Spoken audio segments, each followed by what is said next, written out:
Hi everyone, very very good morning. कैसे हो? Hope करता हूँ आप सब लोग अच्छे ही होंगे। सो फ्रेंड्स, जीके जीएस के स्पेशल क्लास में आप सभी लोगों का बहुत बहुत स्वागत है। फ्रेंड्स, आज की इस क्लास में हम लोग सॉल्व करेंगे जीके जीएस का प्रैक्टिस सेट। पूरे 50 प्रश्नों को हम लोग इस वीडियो में सॉल्व करेंगे। फ्रेंड्स, इस वीडियो में मैंने जितने भी क्वेश्चन लिए हैं सारे के सारे सिलेक्टेड क्वेश्चन लिए हैं, प्रीवियस क्वेश्चन लिए हैं, जो हर वर्ष किसी न किसी एग्जाम में पूछे जाते रहते हैं। तो पूरी क्लास ध्यान से देखना है और 50 प्रश्न में से आपकी जितनी भी प्रश्न सही हों, कमेंट बॉक्स में अपना नाम और स्कोर ज़रूर से ज़रूर बताइएगा।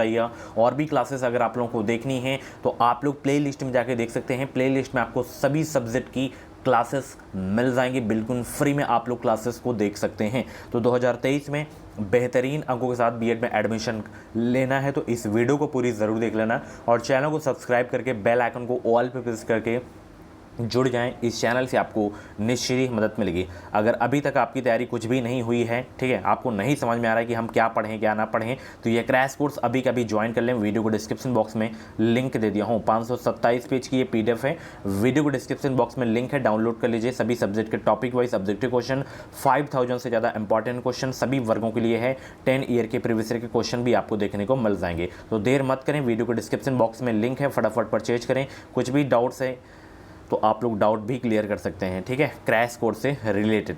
चलिए, पहला क्वेश्चन आपकी स्क्रीन पे आ गया है। सभी को भाई वीडियो को शेयर कर दो ताकि सभी बच्चे ज्वाइन हो जाएं। चलिए स्टार्ट करें क्लास को।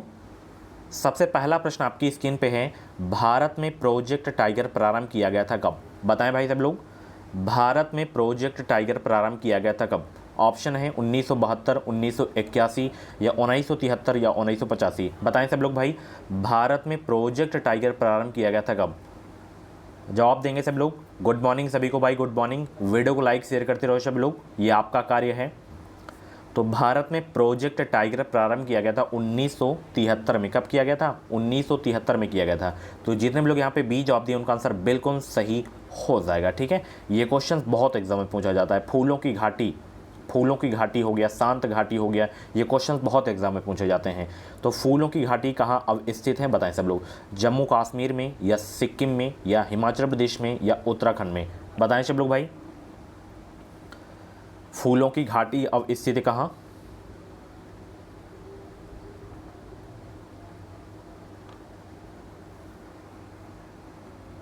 फूलों की घाटी अब स्थित है कहाँ? ये है उत्तराखंड में, ठीक है। शांत घाटी कहाँ है? बताएं सब लोग। शांत घाटी केरल में। बहुत अच्छे। चलिए, शारदा अधिनियम ने क्या किया था? शारदा अधिनियम ने क्या किया था? बताएं सब लोग। बहुत अच्छे भाई, बताएं सब लोग, शारदा अधिनियम ने क्या किया था? शारदा अधिनियम ने क्या किया था? तो इसने जो है विवाह की उम्र को बढ़ाया था, ठीक है ना। 3 का जो है आपका सी वाला बिल्कुल करेक्ट हो जाएगा। चलिए अगला प्रश्न, कर भार का क्या तात्पर्य है? बताएं सब लोग, कर भार का क्या तात्पर्य है? चलिए बताएं सब लोग, कर भार का तात्पर्य क्या है? कर भार का क्या तात्पर्य है? कर अंततः कौन वहन करता है, यही होता है कर भार का तात्पर्य, ठीक है ना। 4 का ई आपका बिल्कुल करेक्ट हो जाएगा। चलिए, डायस्टेस एंजाइम का स्रोत है, डायस्टेस एंजाइम का स्रोत है, डायस्टेस एंजाइम का स्रोत है लाल ग्रंथि, यकृत या अमाशय या अग्न्याशय? बताएं, डायस्टेस एंजाइम का स्रोत है तो वो है आपका लाल ग्रंथि, ठीक है ना। 5 का ए आपका बिल्कुल करेक्ट हो जाएगा। चलिए सभी लोग जवाब देने का प्रयास करेंगे। अगले प्रश्न का उत्तर क्या हो जाएगा? निम्नलिखित में से किस एक में सर्वोच्च विशिष्ट ऊष्मा का मान होता है? बताएं सब लोग, निम्नलिखित में से किस एक में सर्वोच्च जो है विशिष्ट ऊष्मा का मान होता है? कांच में या शीशा में या तांबा में या जल में? किस में होता है सर्वोच्च विशिष्ट ऊष्मा का मान होता है? बताएं सब लोग, किस में एक में होता है? गुड मॉर्निंग भाई सभी को, गुड मॉर्निंग। चलिए बताएं सब लोग, तो ये होता है किस में होता है? बताएं सब लोग, जल में होता है, ठीक है ना। 6 का डी आपका बिल्कुल करेक्ट हो जाएगा। चलिए अगला प्रश्न आपकी स्क्रीन पे है, माइकोप्लाज्मा जिस रोग से संबंध है वह निम्नलिखित में से किन अवयवों को प्रभावित करता है? श्वास संबंधी, उत्सर्जन संबंधी, प्रजनन संबंधी या पाचन संबंधी? बताएं सब लोग, माइकोप्लाज्मा जिस रोग से संबंध है वह निम्नलिखित में से किन अवयवों को प्रभावित करता है? बहुत ही अच्छे प्रश्न हैं। सभी लोग फटाफट वीडियो को लाइक कर दो, बहुत ही कम लाइक है। चलिए बताइए सब लोग, माइकोप्लाज्मा जिस रोग से संबंध है वह निम्नलिखित में से किन अवयवों को प्रभावित करता है? ये श्वास संबंधी अवयवों को प्रभावित करता है? ध्यान रखना 7 का ए आपका बिल्कुल करेक्ट हो जाएगा। ये क्वेश्चन तो कई बार कई एग्जाम्स में पूछे जा चुका है। ये क्वेश्चंस अच्छे से नोट कर लीजिएगा इस क्वेश्चन को कि समुद्र में डूबी वस्तु का पता लगाने के लिए किस यंत्र का प्रयोग किया जाता है? सोनार, लेजर, रेडार या मैसर? बताएं सब लोग, समुद्र में डूबी वस्तु का पता लगाने के लिए किस यंत्र का प्रयोग किया जाता है? बताएंगे सब लोग भाई। और क्रैश कोर्स परचेज करने का बहुत ही सिंपल सा तरीका है। वीडियो को डिस्क्रिप्शन बॉक्स में लिंक है, फटाफट उस लिंक पे क्लिक करेंगे। नाम, मोबाइल नंबर, ईमेल आईडी आपसे पूछा जाएगा। उसके बाद 160 रुपये का पेमेंट करना है। जैसे ही आपकी पेमेंट सक्सेस होगी, डाउनलोड का ऑप्शन है, डाउनलोड कर लीजिएगा, ठीक है ना। और आज आपकी जो हिंदी की क्लास होगी बहुत ही ज़बरदस्त क्लास होगी, तो देखना मत भूलिएगा 1:30 बजे। तो समुद्र में डूबी वस्तु का पता लगाने के लिए सोनार यंत्र का प्रयोग किया जाता है। 8 का ए आपका बिल्कुल करेक्ट हो जाएगा, ठीक है ना। चलिए अगला प्रश्न आपकी स्क्रीन पे है। सूर्य की सतह पर हाइड्रोजन के अलावा दूसरा कौन सा तत्व बहुतायत में पाया जाता है? हीलियम, आर्गन, नियान या ऑक्सीजन? बताइए भाई सब लोग, 9 का जवाब देने का प्रयास करेंगे। सूर्य की सतह पर हाइड्रोजन के अलावा दूसरा कौन सा तत्व बहुतायत में पाया जाता है? 9 का जवाब दीजिए सब लोग। Good morning. देखिए क्लास में केवल आंसर ही आप लोग दिया करें, फालतू के मैसेज मत किया करें। सूर्य की सतह पर हाइड्रोजन के अलावा दूसरा कौन सा तत्व बहुतायत में पाया जाता है? तो वो है आपका हीलियम, जो हाइड्रोजन के अलावा पाया जाता है बहुतायत में, ठीक है। चलिए निम्नलिखित में से कौन सा कंप्यूटर नेटवर्क नहीं है? बताएं इसमें कंप्यूटर नेटवर्क नहीं है कौन सा इसमें? विस्तृत क्षेत्र नेटवर्क, स्थानीय क्षेत्र नेटवर्क, महानगरीय क्षेत्र नेटवर्क या वैयक्तिक नेटवर्क? तो इसमें आपका वैयक्तिक नेटवर्क नहीं है, ठीक है ना। 10 का सी आपका बिल्कुल करेक्ट हो जाएगा। भारत इसलिए पंथ निरपेक्ष राज्य है क्योंकि हमारे देश में क्या है? राज्य का अपना कोई विशेष धर्म नहीं है, धर्म समाप्त कर दिया गया है। राज्य किसी विशेष धर्म को संरक्षण प्रदान करता है, उपयुक्त में से कोई नहीं है। 11 का जवाब देने का प्रयास करेंगे। Very very most important question है, कई बार एग्जाम्स में ये क्वेश्चन पूछे जा चुके हैं। तो भारत इसलिए पंथ निरपेक्ष राज्य है क्योंकि हमारे देश में राज्य का अपना कोई विशेष धर्म नहीं, यानी कि सभी धर्मों को स्वीकार करता है अपना देश भारत, ठीक है ना। तो 11 का आपका कौन सा सही हो जाएगा? ए वाला आपका बिल्कुल सही हो जाएगा, ठीक है ना। चलिए आगे चलें। अगला प्रश्न आपकी स्क्रीन पे है, बहुत ही इंपॉर्टेंट क्वेश्चन है, ईवीएस का प्रश्न है ये कि IUCN द्वारा प्रमुख संकटग्रस्त जीवों को कितने वर्गों में वर्गीकृत किया गया है? 7 वर्गों में, 5 वर्गों में या 6 वर्गों में या 4 वर्गों में? बताएं कितने वर्गों में वर्गीकृत किया गया है? 12 का जवाब दें सभी लोग। 12 का जवाब देने का प्रयास करेंगे सब लोग, आंसर देंगे सब लोग भाई। IUCN द्वारा प्रमुख संकटग्रस्त जीवों को कितने वर्गों में वर्गीकृत किया गया है? 7 वर्गों में वर्गीकृत किया गया है, ठीक है ना। 12 का ये आपका बिल्कुल करेक्ट हो जाएगा। मिनी माता रोग किस कारण से हुआ था? बताइए भाई सब लोग, मिनी माता रोग किस कारण से हुआ था? पारा, सीसा, कैडमियम, जस्ता? बताइए मिनी माता रोग किस कारण से हुआ? सीधे एग्जाम में छपने वाला प्रश्न है, नोट कर लेना, स्टार लगा के नोट कर लेना।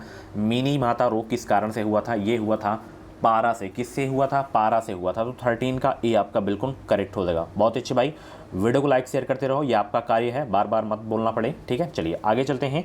नर्मदा बचाओ आंदोलन किसके नेतृत्व में आरंभ हुआ था? पी हेगड़े, CP भाटिया या मेधा पाटकर या Arundhati Roy? Very very most important question आपके एग्जाम्स के लिए। नर्मदा बचाओ आंदोलन किसके नेतृत्व में आरंभ हुआ था? बताएं भाई सब लोग, नर्मदा बचाओ आंदोलन किसके नेतृत्व में आरंभ हुआ था? ये आरंभ हुआ था मेधा पाटकर के नेतृत्व में। Very very most important question है। जैव ईंधन किसके बीज से प्राप्त होता है? बताएं भाई सब लोग, जैव ईंधन किसके बीज से प्राप्त होता है? 15 का जवाब दें। जामुन, जकरंदा, जरट्रोफा या जूनिपर? बताइए भाई सब लोग, जैव ईंधन किसके बीज से प्राप्त होता है? तो जैव ईंधन किसके बीज से प्राप्त होता है? जैट्रोफा के बीज से प्राप्त होता है। Very very most important question आपके एग्जाम्स के लिए। सूफी परंपरा में पीर से क्या आशय है? ये भी बहुत ही इंपॉर्टेंट क्वेश्चन है, कई बार एग्जाम्स में ये प्रश्न पूछा जा चुका है। सूफी परंपरा में पीर से क्या आशय है? तो सूफी परंपरा में पीर से जो आशय है वो है सूफियों को गुरु। पीर का मतलब क्या होता है? सूफियों का गुरु होता है, ठीक है ना। चलिए, गुरु गोविंद सिंह द्वारा खालसा पंथ की स्थापना किस वर्ष में की गई थी? बताइए सब लोग।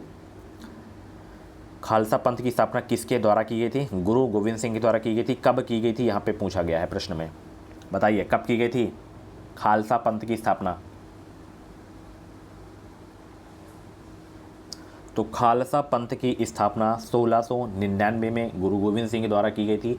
17 का जितने भी लोग यहाँ पे 20 जवाब दिए उनका आंसर बिल्कुल सही हो जाएगा। ठीक है, चलिए अगला प्रश्न है, विटामिन से क्वेश्चन पूछे जाते हैं। जैसे रक्त के स्कंदन हेतु कौन सा विटामिन आवश्यक है? बताइए सब लोग भाई, रक्त के स्कंदन हेतु कौन सा विटामिन आवश्यक है? रक्त के स्कंदन हेतु कौन सा विटामिन आवश्यक है?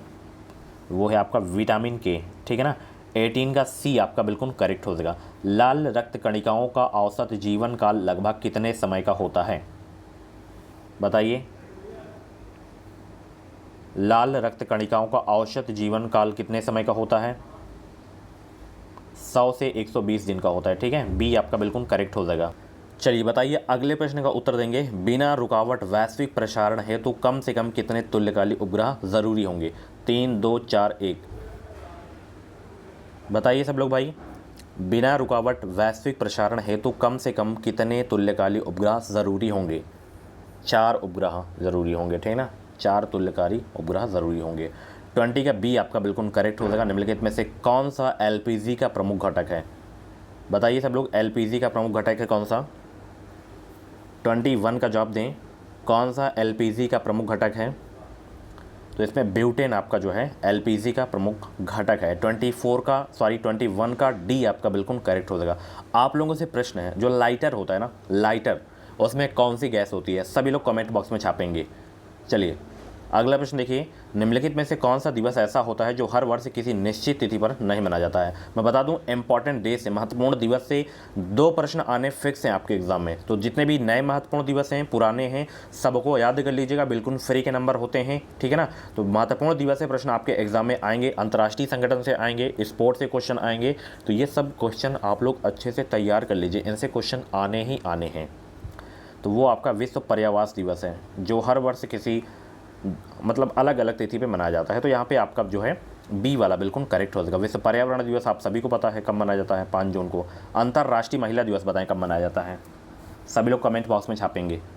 चलिए, राष्ट्रीय एकता परिषद यानी कि एनआईसी का अध्यक्ष कौन है?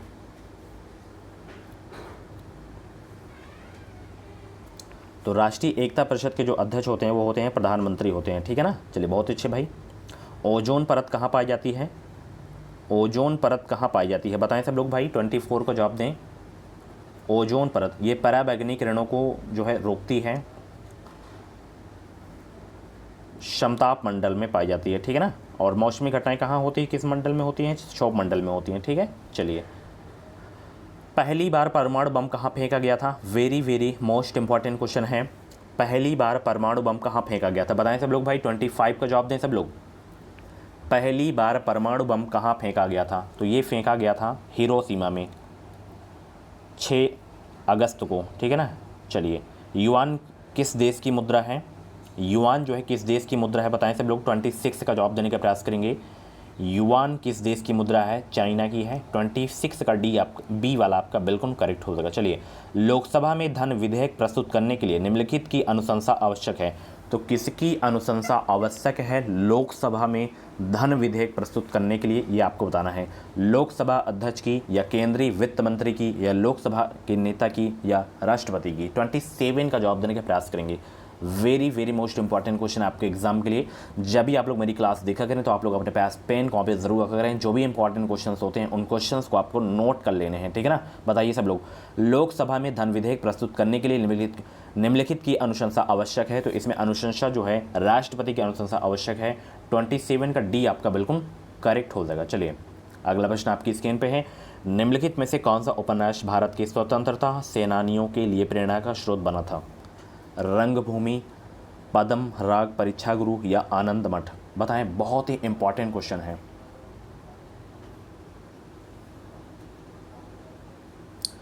तो वो उपन्यास है भाई आनंद मठ। ठीक है ना, आनंद मठ किस लेखक कौन है? सभी लोग कमेंट बॉक्स में छापेंगे। उपन्यासकार कौन है इसके? चल, द्वितीय संगम के स्थान पर हुआ था। द्वितीय संगम किस स्थान पर हुआ था? मदुरै, कांची, कपातपुरम, चेन्नई? कहाँ हुआ था बताएं द्वितीय संगम?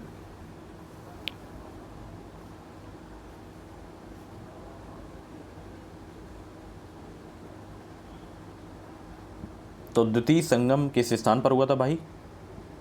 कपातपुरम में हुआ था, ठीक है। चलिए, परमाणु ऊर्जा आयोग की स्थापना कब हुई थी बताइए सब लोग। परमाणु ऊर्जा आयोग की स्थापना कब हुई थी? 1948 या 1950 या 1952 या 1960? तो परमाणु ऊर्जा आयोग की स्थापना हुई थी डियर, कब हुई थी? 1948 में हुई थी। 30 का ये आपका बिल्कुल करेक्ट हो जाएगा। अभिनव भारत नामक गुप्त समाज के संस्थापक कौन थे? अभिनव भारत नामक गुप्त समाज के संस्थापक कौन थे? वीडी सावरकर थे। कौन थे? वीडी सावरकर थे। 31 का सी आपका बिल्कुल करेक्ट हो जाएगा। किसने और कब दीपावली घोषणा की? किसने और कब दीपावली घोषणा की?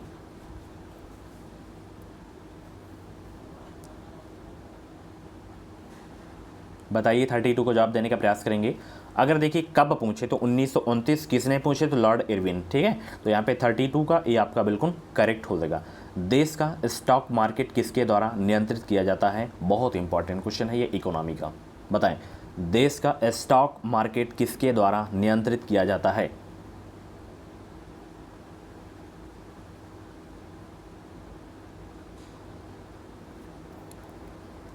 सेबी के द्वारा किया जाता है, ठीक है। बहुत अच्छे भाई। चलिए, किस समकालीन ग्रंथ ने शकों के नगर को स्वर्ग के रूप में वर्णित किया है? बताइए, 34 को जवाब दीजिए सब लोग। किस समकालीन ग्रंथ ने शकों के नगर को स्वर्ग के रूप में जो है वर्णित किया है?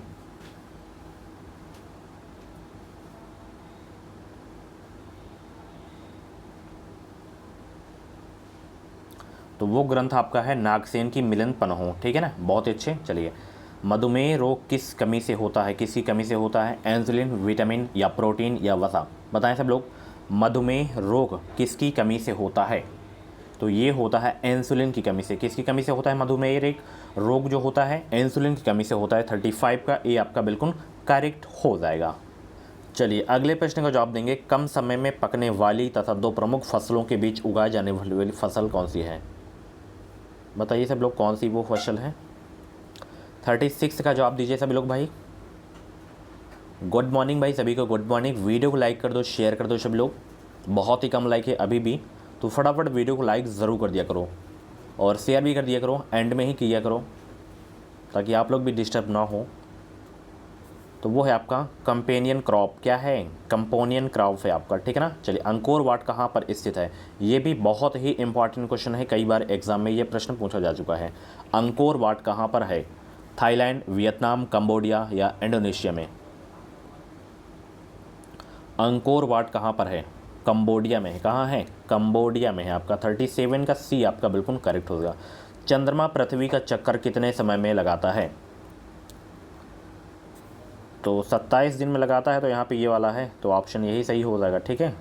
तो आपका जो है ए वाला बिल्कुल करेक्ट हो जाएगा, ठीक है। चलिए, रानीखेत रोग मुर्गियों को होने वाला एक खतरनाक रोग है। इस रोग को रानीखेत रोग क्यों कहते हैं?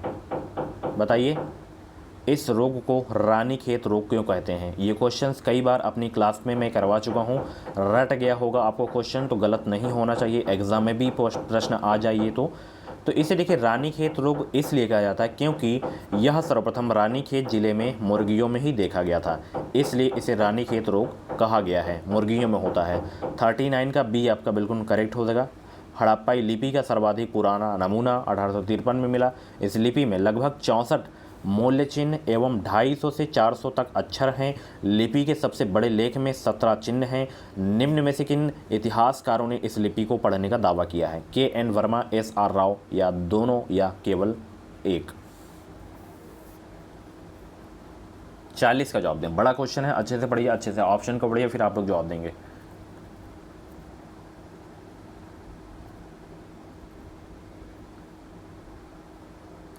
तो इस लिपि को जो पढ़ने का दावा किए थे वो दोनों इतिहासकार थे, के.एन. वर्मा और एस.आर. राव। तो यहाँ पे सी वाला आपका सही हो जाएगा, ए व बी दोनों, ठीक है। चलिए, बुल हो गया और बियर, ये शब्द किसके लिए प्रयोग होते हैं ये आपको बताने हैं। 41 का जवाब दें। देखिए, बुल और बियर, ये दोनों शब्दों का प्रयोग जो है शेयर बाजार के लिए किया जाता है, ठीक है ना। 41 का सी आपका बिल्कुल करेक्ट हो जाएगा। घाटे की वित्त व्यवस्था का अर्थ क्या है? बताइए सब लोग, घाटे की वित्त व्यवस्था का क्या अर्थ है?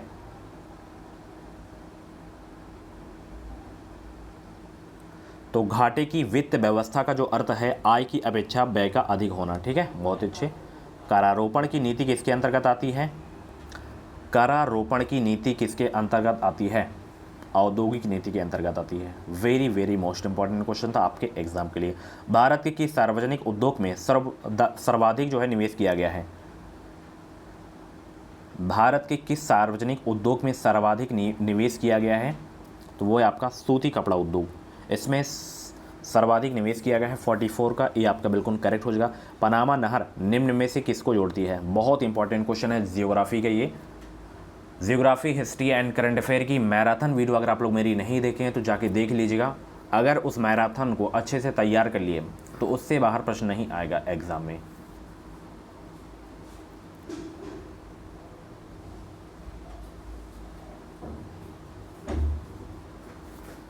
तो इसका जवाब आप लोग कमेंट बॉक्स में दीजिएगा। चलिए, निम्न में से कौन सा स्थान जो है राजस्थान का प्रवेश द्वार के उपनाम से जाना जाता है?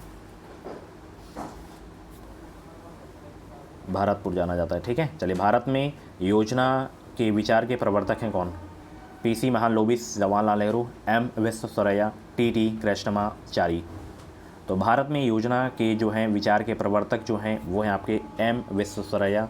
47 का सी आपका बिल्कुल करेक्ट हो जाएगा। समाजवादी ढांचा किससे संबंधित है? समाजवादी ढांचा किससे संबंधित है? बताइए सब लोग, समाजवादी ढांचा किससे संबंधित है? मिश्रित अर्थव्यवस्था से संबंधित है। निम्नलिखित में से किस यौगिक का एक न्यूनतम तापमान होता है? एल्कोहल, बायोगैस, लकड़ी, कोयला।